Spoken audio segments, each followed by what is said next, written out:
Welcome back to another Wednesday on the Pagan Perspective. I'm your Wednesday host, Yeka, and this week we are talking about responsibility. Essentially, the question is, do we think that pagans, or at least our type of pagans, have responsibility? And if so, what? So, yes, I actually think that we, humans, people, members of the Earth's biosphere, have a deep responsibility to everyone else, to ourselves, to everyone else.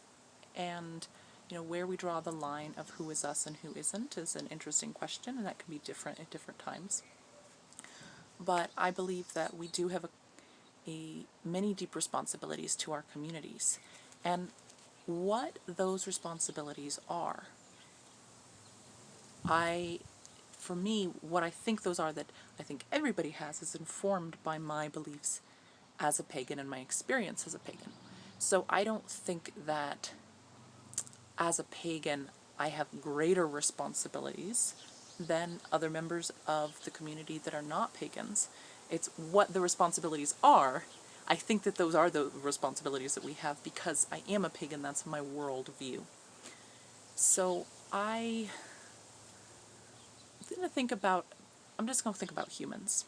And we are a really, really cool kind of creature. A really special sort of animal, living being that is part of this world. And, I don't think that we're special and that makes us better than other organisms, but we do have some really fantastic traits that can sometimes get us into a lot of trouble and other times be tremendous potential for doing for change and what that change is going to be. We can manage, and our activity is at the point where, whether we like it or not, what we do impacts every other living thing, and of course non-living thing as well, that is part of our world, that is part of the planet.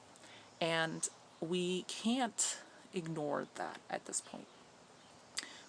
The idea of untouched wilderness, pristine, untouched wilderness, is a myth. That doesn't exist right now. That might have existed 500,000 years ago, but that's not the case today. Everything that we do has profound influences for the rest of the biosphere. And so I think that we have a responsibility as logical thinking beings, or at least beings capable of the type of logic and systems thinking, choice making that we have, to be conscious with our choices. So bringing that in a little bit, that's kind of the big scale. I think about what, as a pagan family, which is the unit that I'm often thinking about just because of the stage of life I'm in, but as a pagan individual as well, what my personal responsibilities to my community are. And how a community, it's circles within circles. So I can think about my community as the community that is my body, or the community that is our little property that includes my family and, our trees and the rabbits and the fungi that live with us. So that biological community. Or I could think about a neighborhood or an ecosystem or my bioregion scale, or a nation, continuing to move outwards. But I think what's really, really key here is that it's not just about the human components. I think that it's about all of life. And how can I make choices that help the whole system? Understanding that individuals sometimes don't get the best deal out of it. Or what am I trying to say? Understanding that death is not necessarily a bad thing. That for there to be life, there has to be death.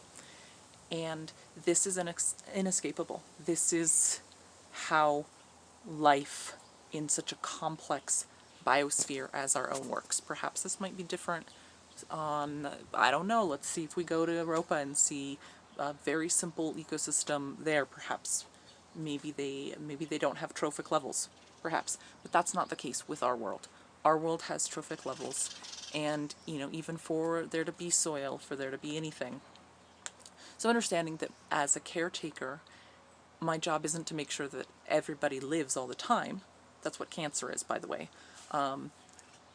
Well, unchecked growth. But that the life that is abundant and diverse and plentiful and with as great, wonderful, beautiful quality as I can. So that comes down to daily choices of how to work towards that. And that itself is a huge, huge topic, which I don't think that there is a blanket answer for. How I am going to behave here in northern rural New Mexico, the choices that I have in the ecosystem that I'm working with are very different than, say, Sonoma County or Tokyo or name any place in the world, right? So that's going to be, and the culture that I'm working with, the family culture, the culture of my location, not just as humans, but as the broader ecological communities culture, going to be different. So concrete answers, that I think is a much larger topic, but making choices that take into consideration everybody else as well as my individual needs. So yes, I think that we have responsibilities as members of this world, as part of the earth, as beings in the earth, of the earth, not just on it. So thank you so much. I'd love to hear your thoughts, and until next time.